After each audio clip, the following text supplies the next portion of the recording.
Figure it out. Hello, this is Adam Koralik with Figure It Out Productions. The following video is part of our Quick Shoot series. Hey guys, it's Adam here, and welcome to part 5 of my second video game generation retrospective recap series, whatever you like to call it. I'm sure you know the routine by now. Part 1 of this series was on the generation as a whole, Part 2 was on the Atari 2600, Part 3 was on the Magnavox Odyssey 2, Part 4 was on the Mattel Intellivision, and Part 5 here is on the Coleco ColecoVision. Terrible name. I just hate uncreative names in game consoles, but anyway, whatever. Now, so what we're going to do is talk a little bit about the history of this machine, a little bit about my experience with it, and then I'll talk to you about some of the games. So basically, the story with this console is kind of short but sweet. It was released in 1982 by Coleco. They were a toy and electronics company. Very famously, they made Cabbage Patch dolls, if you guys remember that. That was them. And much like Mattel, I'm sure they were thinking, oh wow, Atari's killing it. We could do that. Let's do that. So Coleco kind of dabbled in games before by putting out some stuff on what would become their competitors, you know, the Intellivision and the 2600. But eventually they decided to make their own machine. Now, one of their strategies was that they wanted to kind of fill a void that Atari had failed at, which was Atari had kind of been promising arcade experiences in the home, but a lot of the 2600 versions of arcade games really weren't anywhere near as good as the arcade. So Coleco wanted to truly bring you the arcade experience in your home, and by a lot of accounts they did that a lot better. I don't know firsthand because I didn't play the arcade versions of a lot of these things, but supposedly these are much better versions of said games. Arcade perfect, maybe not, but still much better. That said, the console only had about 185 games ever released for it. It was a much smaller library. There really wasn't a whole lot of third-party support, much like the Odyssey or the Intellivision. So Coleco's strategy to try and bring more games to the console was unique. I've never seen anyone else ever do this. You see this thing on the front here? This is an expansion module. This is completely optional. The ColecoVision doesn't come with this, or didn't come with this. The console normally looks like that. There's a piece of plastic there over that port. If you bought this thing and attached it right there into said port, well, you certainly got a unique experience. This is an Atari 2600 cartridge adapter. Essentially, you are getting an Atari 2600 that will work on your ColecoVision. Your mind's still kind of blown by that? To put that in perspective, as I've said before, that would be kind of like Sony releasing an update for the PS4 that allowed it to play Xbox One games. It's amazing that they did that. They were just like, yeah, we'll steal the entire game library and all the cartridges from another console. That's insane. It's one of those Wild West things, you know, you could never do that today. Now, even back then, that was extremely unethical, and Atari filed suit claiming, you know, that was illegal, you can't do that, blah, blah, blah.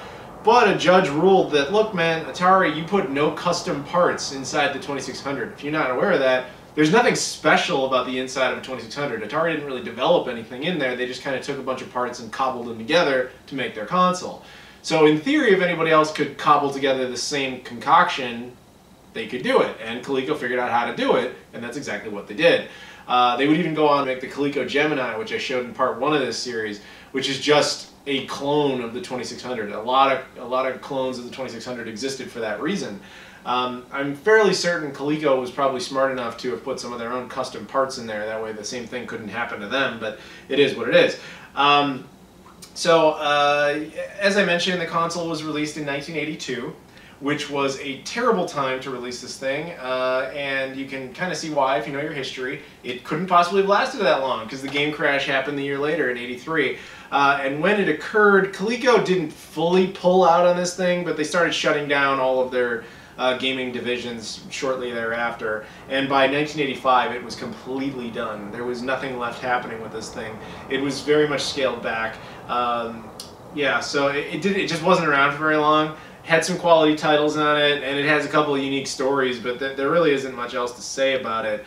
It doesn't come up in pop culture very often, although it is, oddly, it does get a lot of clone consoles now. Much like the Intellivision flashback, there are Coleco flashbacks.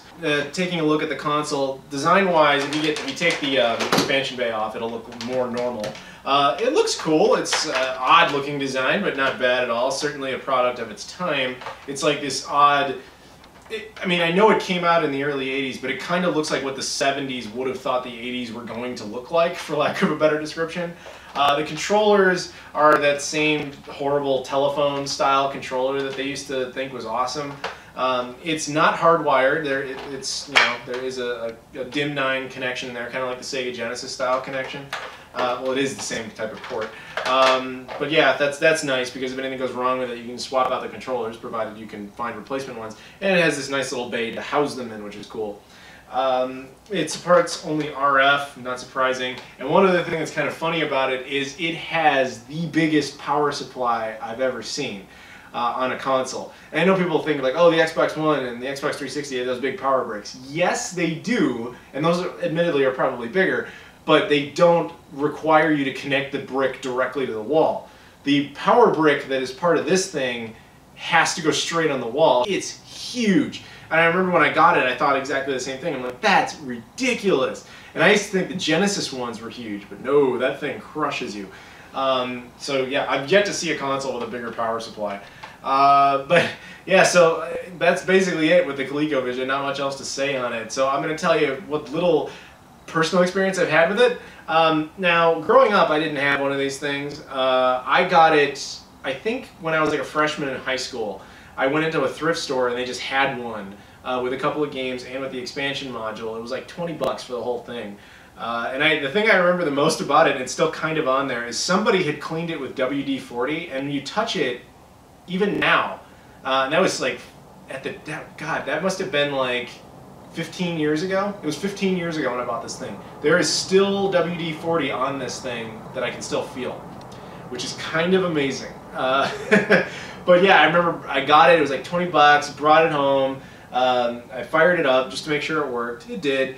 But the games I had weren't super exciting, so I didn't really play it for very long. I kind of hoped that it would be kind of like the 2600, where I would develop some sort of immediate connection to it. But that was when I was starting to realize in my life that video games were changing. Like, I wasn't going to have that childhood nostalgic experience anymore. And I'm certainly not going to have it now. Now I'm nearly 30 years old. Actually, at the time you see this, I am 30 years old.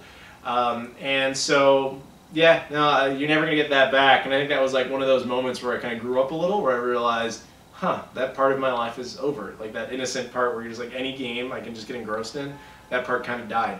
Sad, I didn't mean to take it in that direction, but yeah, that was basically my story with it, man. Like, I didn't really play it much since then, and I've only picked up a few games from that point onward. So this is literally all the games I have for it, so I'm just going to go over a quick list of them. Now, I think much like the Magnavox Odyssey, almost all games were made in-house, or at least were ported in-house, meaning Coleco was responsible for them directly. Like I said, I don't really think they had much in the way of third-party support, but I think they did have some. First up, Super Action Baseball. I do remember that this one did come with the console, and that's probably part of the reason I didn't get too into it. Bump and Jump. This was one of the ones that came out later, towards the end of the lifespan of the console, and the way you know is because of the label. Like, this isn't like, oh, GameStop put this on there or some shit. They shipped them this way because they were doing anything to save money, and that was one of the things they could do, is make shitty labels. Like, that one has like a little typeface on it, but here it's just written in pen. That's really how they did it. Burger Time. This one, you guys might recall, not too long ago, I went dumpster diving with my buddies D and Dave. They run a channel called D-Dave. And we found this in the dumpster, and I called dibs on it. Nobody fought me for it, so there you go. That's how I got Burger Time. Donkey Kong Jr., which I'm pretty sure also came with the console. Although, no, I take it back. No, I bought this one at some point. Donkey Kong Jr. Mousetrap. This came with the console. That I remember. Yeah, Mousetrap. Smurf. Not Smurfs, Smurf, Rescue in Gargamel's Castle. This too came with the console. This one was very accidental, but I think is also proof that there was some third-party support. Star Wars, the arcade game. I bought this believing it was the Atari 2600 version, but it wasn't. I was like, I want to fit in my 2600, and I didn't realize until later. I was like, oh, because it's a ColecoVision game. My bad. They go in right like that, by the way. Yeah, not a bad game. And then recently, I haven't even showed you guys these yet. I just picked these up just for the video. A couple more ColecoVision games because I saw them in a bargain bin. I thought, why not? These were both made by Sega. How cool is that? Sub Rock, no idea what it is. And Zaxxon, which also by Sega. So apparently this is one of the best ports of Zaxxon that was ever produced. So definitely cool to have that. I didn't even know that until after I bought it. So very awesome. But yeah, that's the ColecoVision, man. If you like nostalgic kind of classic gaming like this, it's kind of worth it can be worth picking up if you're into that kind of thing. I wouldn't pay much money for it though. It's kind of just a display piece, if anything else, because obviously the games can be more readily played on by other means. But just to have something with such a unique and oddball story is always kind of cool. Yeah, there you go, guys. Thank you very much for watching. Stay tuned to the final part of this series, unless we retroactively add more in. That will be the Atari 5200. Thank you very much for watching. I'll see you all later.